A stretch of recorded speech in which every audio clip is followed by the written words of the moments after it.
Hello students, मेरा नाम है अमरशान और आप देख रहे हैं मेरा यूट्यूब चैनल। आज मैं आपके सामने पढ़ाने वाला हूँ न्यूटन्स मेथड या Newton Raphson method for optimisation.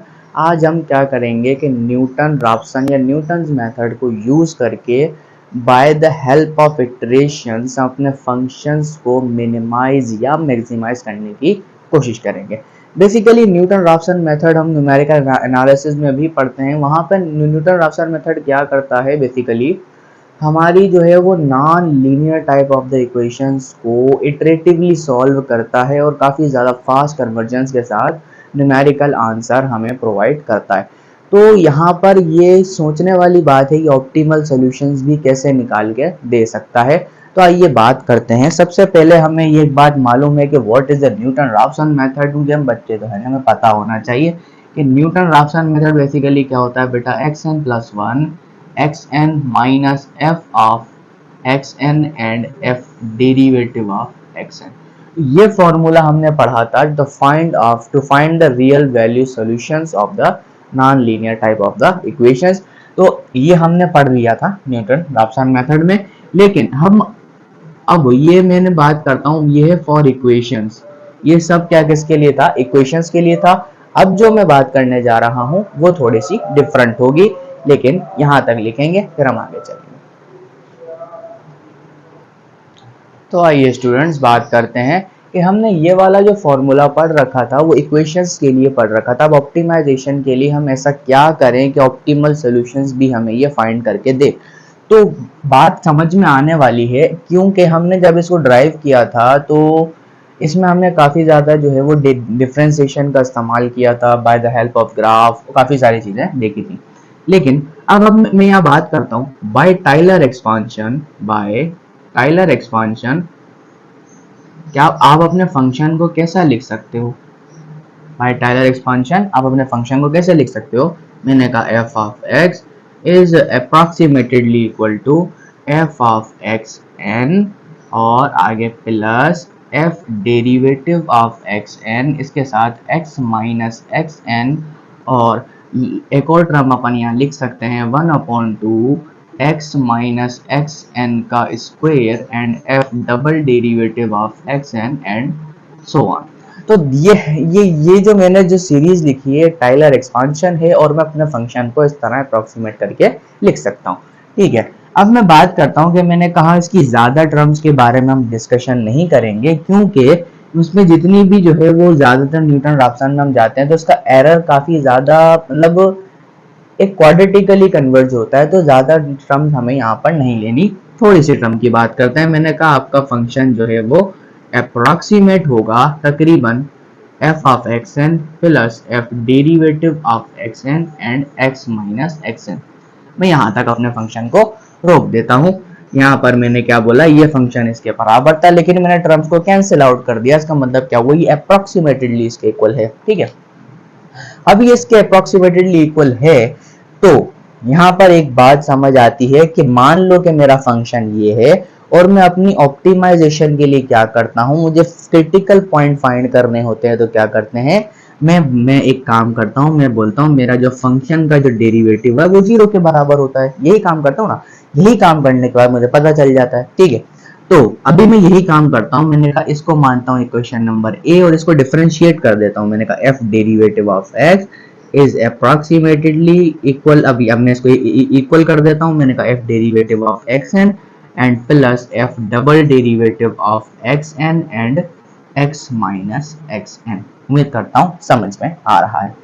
अब मैंने क्या किया, इस फैक्टर को 0 कर दिया, क्योंकि मुझे क्रिटिकल पॉइंट्स निकालने थे। मैंने कहा 0 is nothing but equal to f derivative of x n and positive, इसको अंदर मल्टीप्लाई कर देता हूँ। मैंने कहा x times f double derivative of x n and minus x n and f double derivative of x N.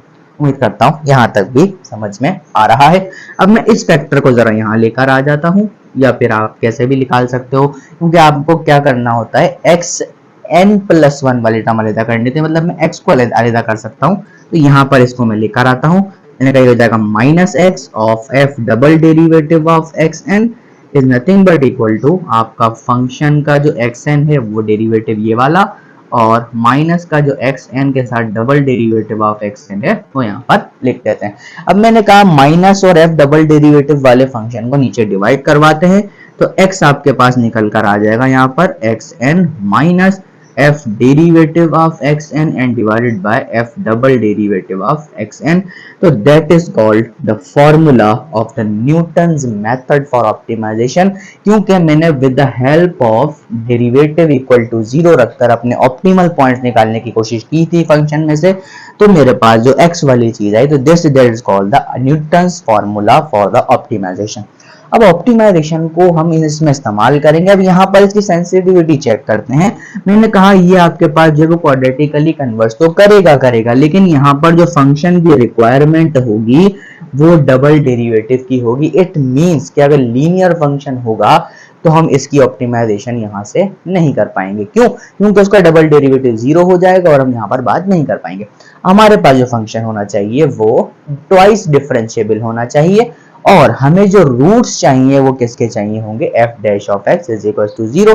अगर ये मुझे रूट मिल जाएंगे तो मेरा काम हो जाएगा। तो basically that is called the Newton's method for optimisation. हमने यहाँ तक बात करी है। क्वेश्चंस के ऊपर बात करके देखेंगे कि ये फॉर्मूला कैसे यूज होता है। अच्छा, इसका यूजेज भी मैं आपको बताता चलूं कि ये जो फॉर्मूला होगा इसमें आपने क्या कहते हैं, इनिशियल गैस स्टार्ट करना है।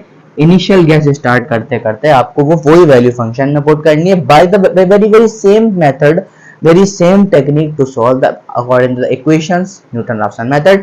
अगर जो हमने जो चीज हमने यहाँ पर इस्तेमाल की थी वही तरीका हम यहाँ पर इस्तेमाल करेंगे। तो यह यहाँ तक लिखो, फिर मैं आपको क्वेश्चन की तरफ लेके चलता हूँ, फिर हम इसको खत्म करते हैं। चलो स्टूडेंट्स, एग्जाम्पल्स की तरफ बढ़ते हैं। अब आपके पास दो एग्जाम्पल्स लिखी हुई हैं, बेसिकली क्वाड्रेटिक फंक्शंस हैं, और इन क्वाड्रेटिक फंक्शंस को हमने न्यूटन्स मेथड से चेक करना है कि ये मैक्सिमाइज होंगे या मिनिमाइज होंगे। तो फटाफट से चेक करते हैं इनका पॉइंट ऑफ मिनिमाइजेशन और ऑप्टिमाइजेशन फटाफट से। अब यहाँ पर देखो, इसका सॉल्यूशन करता हूँ। मैंने कहा according to the Newton's method क्या होता है बेटा, xn + 1 is equals to xn minus f single derivative of xn and divided by f double derivative of xn. तो that is the formula for the Newton's method। और हमें requirement किसकी है, double derivative की। बेटा सिंगल डेरिवेटिव निकालूंगा कितना आएगा बेटा, 2x + 4। इस तरीके से बेटा डबल डेरिवेटिव निकालूंगा तो कितना आंसर आएगा, ओनली 2 आएगा। ठीक है, अब मैं न्यूटन्स मेथड के लिए इनिशियल गैस जो है वो 0 कंसीडर कर लेता हूँ। आपकी मर्जी है, आप कैसा भी इनिशियल गैस कंसीडर कर सकते हो, लेकिन वो करीब करीब होना चाहिए। ठीक है, तो मैंने कहा 0 इसके अंदर जो है वो हम बात करके पुट कर देते हैं। मैंने दिस इज इनिशियल गैस। फिर मैंने कहा अगर मैं बात करूं, अच्छा मैंने n की जगह मुझे क्या करना पड़ेगा, 0 पुट करना पड़ा। ऑब्वियसली सी बात है, कितना हो जाएगा, x1 is equals to x0 minus f derivative of कितना आएगा बेटा, x0 divided by f double derivative of x0। अब यहाँ पे चेक कर सकता हूँ। मैंने कहा x0 की जगह क्या पुट करना पड़ेगा, 0 minus f derivative of x0, मतलब यहाँ पे ये पुट कर दो, कितना आएगा बेटा, 4 आ जाएगा। अब यहाँ पे पुट करो, कितना आ जाएगा, 2 आ जाएगा। मतलब इसका रिजल्ट कितना आ रहा है, माइनस का 2 आ रहा है। इसका मतलब जब मैं x2 कैलकुलेट करूंगा तो उसमें x1 पुट करूंगा, मतलब क्या हुआ, ये हो जाएगा x1 minus f derivative of x1 and f double derivative of x1। तो मतलब कहने का क्या हुआ, x1 की वैल्यू क्या करूंगा, माइनस का 2, और यहाँ पे कितना आएगा, minus f dash of x1, मतलब ये वाला जो रिजल्ट है उसमें पुट करो, कितना आएगा बेटा, -2, और 2 से मल्टीप्लाई करूँ -4 एंड +4, अकेडमिकली 0, मतलब कितना आया, -2। और इसके नीचे कितना आया, मतलब ये वाला फैक्टर 0 हो गया ना, इसके नीचे 2 आया, कुछ भी आया, फैक्टर 0 हो गया, मतलब रिजल्ट आया -2। मतलब आपके दोनों इटरेशन का रिजल्ट -2 आ रहा है। इसका मतलब आपका जो फंक्शन है वो कन्वर्ज कर रहा है कहां पर, -2 पर। तो हम चेक कर सकते हैं कि आपके डबल डेरिवेटिव के अंदर जब मैं -2 पुट करूंगा तो उसका रिजल्ट जो है वो क्या आ रहा है, बड़ा आ रहा है। बड़ा आने का मकसद क्या है, आपका फंक्शन जो है वो मिनिमाइज करेगा कहां पर, x इज इक्वल्स टू -2 पर। मतलब क्या हुआ, x इज इक्वल्स टू -2 पर आपका फंक्शन क्या होगा, मिनिमम होगा। क्योंकि कंडीशन तो हमें वही देखनी है ना जो हमने पहले सीख रखी है कि डबल डेरिवेटिव बड़ा है तो मिनिमम, छोटा है तो मैक्सिमम। अब इसी तरीके से हम ये वाले क्वेश्चंस पर आते हैं। बिल्कुल सेम तरीका है, बहुत आसान सा न्यूटन मेथड है। अब इसी तरीके से हम इसी फॉर्मूले का यूज करेंगे। मैंने कहा इस फंक्शन में इसका जो फर्स्ट डेरिवेटिव होगा बेटा कितना होगा, माइनस का 2x एंड पॉजिटिव का 4 एंड इसी तरह सब इसका डबल डेरिवेटिव निकालने की कोशिश करता हूँ तो आंसर कितना आएगा बेटा -2। ठीक है, -2 आ रहा है। अब इसमें हम इटरेशंस का यूज करते हैं और इसमें भी हम क्या कहते हैं, इनिशियल गैस हम 0 के बराबर रख लेते हैं। मैं फिर से कहता हूँ, आप कोई भी करीब करीब नंबर ले सकते हो। ठीक है, अब यहाँ पे मैंने कहा x1 is equals to x naught minus f derivative of x naught and divided by f double derivative of x naught. मतलब क्या हुआ, एक्स नॉट की वैल्यू आपने क्या पुट करी 0, फिर यहाँ पर आ जाओ minus f derivative of x naught, मतलब इसको यहाँ उठा के पुट करोगे तो ऑब्वियसली रिजल्ट कितना आएगा 4, और डबल को पुट करोगे तो -2, मतलब रिजल्ट कितना आएगा +2 आ जाएगा। इसी तरीके से आपने क्या करा, x2 निकालने के लिए क्या किया, x1 minus f derivative of x1 divided by f double derivative of x1। ये basically x2 x1 x2 this is called the iterations, ये इटरेशंस चल रही है। अच्छा जी, x1 की वैल्यू आपने क्या पुट करी, बेसिकली कितना आंसर आया था 2, एफ डेरिवेटिव में पुट करोगे 2 की वैल्यू तो यहाँ पे कितना, अगेन रिजल्ट 0 आ जाएगा यहाँ पर, तो आपको कितना रिजल्ट आया यहाँ पर 2। तो इसका मतलब यहाँ पे भी जो है वो आपका जो फंक्शन है वो 2 पे कन्वर्ट कर रहा है, क्योंकि आंसर सेम दे रहा है। मैंने कहा converges x is equals to 2, और आप चेक कर सकते हो आपका जो डबल डेरिवेटिव के अंदर अगर मैं 2 पुट करता हूं तो रिजल्ट कितना आ रहा है -2, इसका मतलब लेसर देन 0। तो आपका जो फंक्शन होगा ये वाला एक्स स्क्वायर माइनस का पॉजिटिव 4x प्लस का 6, ये मैक्सिमाइज करेगा कहां पर, x इज इक्वल्स टू 2 पर, x इज इक्वल्स टू 2 पर क्या करेगा, मैक्सिमाइज करेगा। तो that is the basically the shortest questions, बहुत ज्यादा आसान क्वेश्चंस है। अब हम बात करते हैं एक एप्लीकेशन प्रॉब्लम की, ताकि हमें और अच्छे तरीके से न्यूटन मेथड समझ में आ जाए। फटाफट से लिखो, आगे बढ़ते हैं। तो स्टूडेंट्स हम बढ़ते हैं लास्ट एग्जांपल की तरफ। हमारा एग्जांपल हमारे पास सामने आ चुका है। Here the total charge q is uniformly distributed around the ring shaped conductor with the radius a. A charge q is located at a distance x। मतलब कुछ कहने का मतलब ऐसा है कि एक रिंग शेप्ड आपके पास है और इस रेडियस के ऊपर आपके पास एक चार्ज रखा हुआ है q, और आपका जो यहाँ से डिस्टेंस है वो कितना है 0.9 मीटर्स। और यहाँ पे जो चार्ज वाली जो मतलब जो इलेक्ट्रॉनिक्स जो हम सब्जेक्ट पढ़ते हैं उसके अंदर, इलेक्ट्रिकल फिजिक्स भी हम पढ़ते हैं, उसके अंदर ये प्रॉब्लम अक्सर इलेक्ट्रोस्टैटिक्स में पूछे जाते हैं। तो उसी टाइप का एक प्रॉब्लम है, लेकिन हमने क्या करना है, यहाँ मतलब क्यू लोकेटेड है सेंटर ऑफ द रिंग में, और कह रहा है फोर्स लगने वाली जो फोर्स है उस चार्ज पर वो कितनी है, ये वाली, और उसके कुछ पैरामीटर्स हैं जो कांस्टेंट होते हैं, आपको गिवन कर दिए गए। हमारा जो गोल है ना इसमें वो नजर ये आ रहा है कि हमें वो मिनिमम डिस्टेंस फाइंड करना है जिस पर आपकी जो फोर्स है ना वो मैक्सिमम लग रही हो। यहाँ पर बात करना ये वाला है। हमारा जो गोल है बेटा क्या है, अवर गोल, हमारा जो गोल है, क्योंकि आप देख सकते हो, क्योंकि charge Q located at distance x from the centre of the ring that the force exerted on charge, मतलब कितनी फोर्स लगनी चाहिए, मतलब मैक्सिमम फोर्स लगनी चाहिए, कितना डिस्टेंस कितना होगा। तो मतलब क्या है, our goal is how much distance, हमारा डिस्टेंस कितना हो where the force is greater, हमारी जहां पर फोर्स ग्रेटर हो या फिर मैक्सिमाइज हो जाए, वो हमारा पॉइंट हमें तलाश करना है। तो आपके पास कुछ यहाँ पर दिए गई चीजें हैं, वो सारी की सारी क्या है, कांस्टेंट पैरामीटर्स हैं, लेकिन इसमें जो आपका एक्चुअल फंक्शन होगा एफ ऑफ एक्स, जिसको हम कह सकते हैं, वो बेसिकली क्या होगा, x over x square plus a square की पावर 3 डिवाइडेड बाय 2।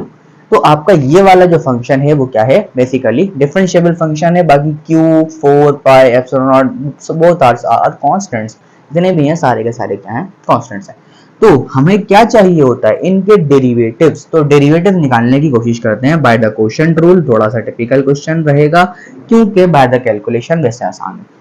देखो सबसे पहले हम क्या करते हैं, डेरिवेटिव निकालने के लिए v वाले पार्ट को ऐसे ही छोड़ देते हैं, फिर ऊपर वाले पार्ट का डेरिवेटिव लेते हैं जो कि 1 आएगा, माइनस करते हैं, फिर भाई नीचे वाले को छोड़ दिया, ऊपर का डेरिवेटिव, फिर ऊपर वाले को हम स्किप करते हैं और यहाँ पर नीचे वाले का डेरिवेटिव लेते हैं x square plus a square, और यहाँ पे कितना आता है माइनस का, अब आपके पास 3/2 तो था ही, 3/2 में से आप क्या करोगे -1, तो बेटा 3/2 में से -1 करूंगा तो 2 1 2 होगा, 3 - 2 कितना होगा 1, यानी कि यहाँ बचेगा आपके पास 1/2। अब आपने इसका डेरिवेटिव ले लिया और यहाँ पर जो इसका अंदर आएगा इतना आएगा बेटा 2x आ जाएगा और ये डिवाइड में आगे क्या हो जाएगा basically x square plus a square जो फैक्टर था उसका स्क्वायर करेंगे तो उस पर क्या आ जाएगा बेटा क्यूब आ जाएगा। तो बेसिकली हमारे पास ये जो है वो मेथड हुआ या हमने क्या कर लिया इसको डिफरेंशिएट कर लिया। डिफरेंशिएट करने के बाद चेक करो ये वाला 2 से ये वाला 2 कैंसिल आउट हो रहा है, बिल्कुल सर हो रहा है। x को x से मल्टीप्लाई करो तो ये भी हो रहा है। तो कुछ देखने में आपका फंक्शन जो है वो कुछ ऐसा लग रहा है x square plus a square times 3/2 and minus x square times 3 times x square plus a square की power half and divided by x square plus a square की पावर 3। अब मैं एक काम करता हूँ, यहाँ से कुछ एक काम किया जाए। मैंने कहा एक काम करते हैं 3/2 में से 1/2 करके चेक करते हैं। मैंने कहा ये कितना आता है, ऑब्वियसली सी बात है 1 आएगा। मतलब ये फैक्टर यहाँ से कॉमन जरूर आ सकता है ना भाई। जब कॉमन जरूर आ सकता है तो नीचे जाके इसको ऐड भी कर सकता हूँ। इसका मतलब साफ हुआ कि आपका जो डेरिवेटिव ऑफ अ फंक्शन है इसको और सिंप्लीफाई करने के लिए मैं ऐसा कर सकता हूँ कि ये फैक्टर यहाँ से कॉमन निकालता हूँ। मैंने कहा x square plus a square की पावर 1/2 अंदर आपके पास बचेगा बेटा। यहाँ से आपके पास जो है अगर वो माइनस हुआ तो आपके पास क्या बचा 1 बचा। सिंपल सी बात है x square plus a square और माइनस का 3x स्क्वायर यही बचेगा आपके पास। और नीचे आप आ जाओ और यहाँ पर आप लिखोगे x square plus a square की पावर 3। और जब इस फैक्टर को आप नीचे लेके जाओगे तो इसकी पावर जो है वो बेसिकली क्या हो जाएगी 5/2। इसको मैं यहाँ से क्लियर कर देता हूँ और यहाँ से भी अगर आप सिंप्लीफाई करोगे तो आपके पास क्या बचेगा ए स्क्वायर माइनस 2x स्क्वायर। तो मैं इसको यहाँ से भी दोबारा से लिख देता हूँ। मैंने कहा ए स्क्वायर माइनस 2x स्क्वायर। तो basically this is the simplified derivative of your function. Obviously बात है सिंगल डेरिवेटिव। अभी सिंगल डेरिवेटिव आ चुका है, इसको मैं जरा यहाँ पर लिख लेता हूँ ताकि मेरे पास जगह थोड़ी सी कम है। मैंने कहा सिंगल डेरिवेटिव ऑफ फंक्शन क्या आया है a square minus 2x square divided by x square plus a square की पावर 5/2। और मैंने यहाँ पर अपना पहला डेरिवेटिव निकाल लिया है जिसको मैं यहाँ पर मिटा देता हूँ क्योंकि आपको डेरिवेटिव निकालना तो आते ही है। अब हमारे पास जो रिक्वायरमेंट होती है वो सेकंड डेरिवेटिव की भी होती है। तो मैं क्या करता हूँ सेकंड डेरिवेटिव निकाल देता हूँ फंक्शन का और इस फंक्शन का निकालूंगा। एक तो निकाल चुका हूँ ना, ठीक हो बेटा। इधर आ जाओ। मैंने कहा देखो ये हुआ x square plus a square की पावर 5/2। यहाँ पर लिखते हैं, इसको छोड़ देते हैं, इसका डेरिवेटिव लेते हैं। तो बेटा विद रिस्पेक्ट टू एक्स कितना आएगा माइनस का 4x आ जाएगा एंड अगेन नेगेटिव साइन आएगी और ए स्क्वायर माइनस 2x स्क्वायर को हम स्किप कर देंगे और यहाँ पे आपके पास आएगा बेटा 5/2 क्योंकि पावर नीचे आती है। और आप देख सकते हो पावर जब नीचे आएगी तो x square plus a square पे से जो पावर होगी वो माइनस भी होगी तो कितना बचेगा आपके पास 3/2 और इस अंदर वाले का डेरिवेटिव कितना आएगा बेटा 2x आ जाएगा। और लास्ट में हम क्या करते हैं इसका स्क्वायर कर दें तो कितना हो जाएगा x square plus a square की पावर 5/2 का स्क्वायर करूंगा तो कितना बचेगा पावर 5। तो that is all the second derivative of the function. अब यहाँ पर इसको मैं इसकी ज्यादा सिंप्लीफाई नहीं कर रहा क्योंकि काफी ज्यादा क्रिटिकल क्वेश्चन हो जाएगा। लेकिन अब मैं क्या करता हूँ यहाँ से इनिशियल गेसेस से स्टार्ट करता हूँ, अपने फंक्शन को ऑप्टिमल सॉल्यूशन की तरफ मूव जरूर करवा सकता हूँ। तो मैंने काम किया, मैंने कहा लेट, मैंने कहा एक्स नॉट जो है मैंने कहा 0.5 एज इनिशियल गैस में उठा लेता हूँ क्योंकि थोड़ा सा चेंज भी होना चाहिए क्योंकि हर वक्त 0 उठाऊंगा तो मामला मजा नहीं आएगा। मैंने कहा एक्स नॉट मैंने क्या उठा लिया 0.5 उठा लिया, that is called the initial guess. और जब मैं अपने एफ ऑफ, बल्कि मुझे जब इनिशियल गैस उठाना होता है तो एफ डेरिवेटिव ऑफ 0.5 भी निकालना होता है और एफ डबल डेरिवेटिव ऑफ 0.5 भी निकालना होता है। तो बहुत ज्यादा आसान है, मैंने यहाँ पर कैलकुलेट कर रखा है। अब यहाँ पर आप देख सकते हो कि भाई f में 0.5 पुट करने का मकसद क्या है डेरिवेटिव में, जहां जहां x है और a की वैल्यू क्या डालोगे 0.9 पुट करोगे तो यहाँ से जो आपके पास वैल्यू निकल कर आएगी वो बेसिकली निकल कर आएगी बेटा 0.251। और आगे मैं बात करता हूँ कि अगला आपके पास रिजल्ट आएगा जो डबल डेरिवेटिव में पुट करोगे माइनस का 0.86 एंड 5। तो ये रिजल्ट आपके पास आएंगे। आपने क्या करना है, एक ही जगह 0.9 रखना है और इस x की जगह 0.5 रखना है। जब आप कैलकुलेटर से निकालोगे आपके पास आंसर आ जाएगा। तो मतलब ये आपके पास फर्स्ट इटरेशन का डेटा है। तो मैं बात करता हूं according to the Newton's method, तो x1 इज इक्वल टू कितना होगा बेटा, x naught minus f derivative of x naught and f double derivative of x naught. मतलब क्या हुआ, x नॉट आपके पास कितना है बेटा 0.5 और यहाँ पे कितना आएगा माइनस का 0.251 और डिवाइडेड बाय कितना आएगा माइनस का 0.865, कितना आएगा 0.865। तो आपके पास ये रिजल्ट आएगा। तो ये रिजल्ट आने के बाद का मतलब क्या हुआ, आपके पास जो x1 की जो इटरेशन आएगी, मतलब पहला डिस्टेंस जो आप अप्रोक्सीमेट कर पाए हो वो कितना कर पाए हो 0.79। अब मैं क्वेश्चन को मिटाता हूं और आगे की तरफ मूव करता हूं। उम्मीद करता हूं यहां तक आपने लिख लिया होगा। तो भाई पहला क्वेश्चन यहाँ से मिटा देते हैं क्योंकि सारी चीजें आप लोगों को मालूम है। ए की वैल्यू आपने क्या पुट करनी है बेटा 0.9 पुट करनी है, ये बात याद रखिएगा। अब मैं बात करता हूँ, मेरे पास जो x1 आ चुका है वो ये आ चुका है। इसका मतलब जो मेरे पास सेकंड इटरेशन का फॉर्मूला होगा कितना होगा, x2 is equals to x1 minus f derivative of x1 and f double derivative of x1। तो मतलब मुझे डबल डेरिवेटिव और डेरिवेटिव निकालने पड़ेंगे। इसका मतलब क्या हुआ, मेरे पास जो x1 की वैल्यू कितनी है बेटा 0.79 और अगर मैं बात करूं मेरे पास f डेरिवेटिव ऑफ x1 की वैल्यू कितनी आएगी। मतलब क्या हुआ, x1 की जगह आपने मतलब जहां जहां x है वहां उठा के ये वैल्यू रखनी है और जहां जहां a है वहां पे 0.9 पुट करना है। तो आपका जो रिजल्ट आएगा वो आएगा आपके पास 0.061 आ जाएगा। और इसी तरीके से आपके पास जब आप डबल डेरिवेटिव ऑफ x1 निकालोगे मतलब 0.79, आपका रिजल्ट आएगा माइनस का 0.421। मतलब ये रिजल्ट आपके पास निकल कर आएंगे। आपने उठा के फिर यहाँ रख देना है। मैंने कहा x2 is nothing but equal to x1 की वैल्यू कितनी है बेटा 0.79 एंड माइनस सिंगल डेरिवेटिव कितना आया 0.061 एंड अगेन 0.421। आपका रिजल्ट यहाँ से कैलकुलेटर निकाल के आपको दे देगा कितना आएगा बेटा 0.93 एंड 5। ठीक हो गया। इस तरीके से हम अब एक और इटरेशन निकाल देते हैं। वैसे इसमें ज्यादा इटरेशंस निकलती हैं क्योंकि हम अप्रोक्सीमेट नहीं कर पा रहे होते क्वेश्चन को।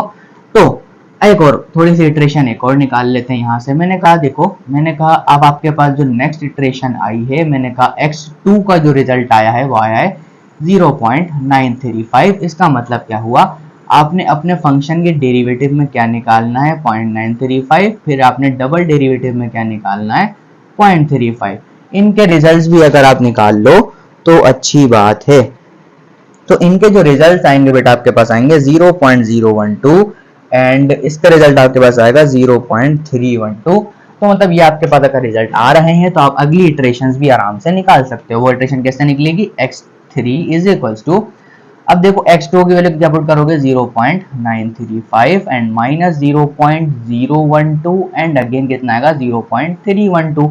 अब इसको आप कैलकुलेटर से कैलकुलेट करोगे तो आपके पास थर्ड इटरेशन आ जाएगी। और थर्ड इटरेशन क्या आ रही है बेटा, आ रही है 0.3937 आ रही है। मतलब आप चेक कर सकते हो कि 2 डेसिमल प्लेसेस तक आपकी जो है वो तकरीबन एक्यूरेसी क्वेश्चन में आ चुकी है।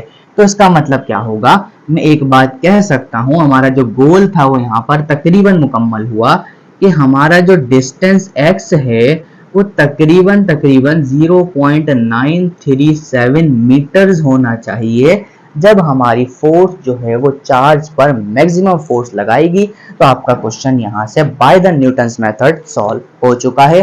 तो इस तरीके से हम काफी सारे प्रॉब्लम्स को सॉल्व आराम से कर सकते हैं with the help of Newton's method और हम समझ सकते हैं कि किस तरीके से ऑप्टिमल सॉल्यूशंस निकाल कर देता है। तो उम्मीद करता हूँ लेक्चर सिर के समझ में आ गया होगा। तब तक के लिए अल्लाह हाफिज़, मिलते हैं आपके साथ नेक्स्ट लेक्चर में। अगर आपको वीडियो पसंद आई तो लाइक करो, सब्सक्राइब करो, शेयर करो और ताकि हमको अच्छी चीज़ें मैं यहाँ पर प्रोवाइड कर सकूँ। तब तक के लिए अल्लाह हाफिज़, बाय बाय।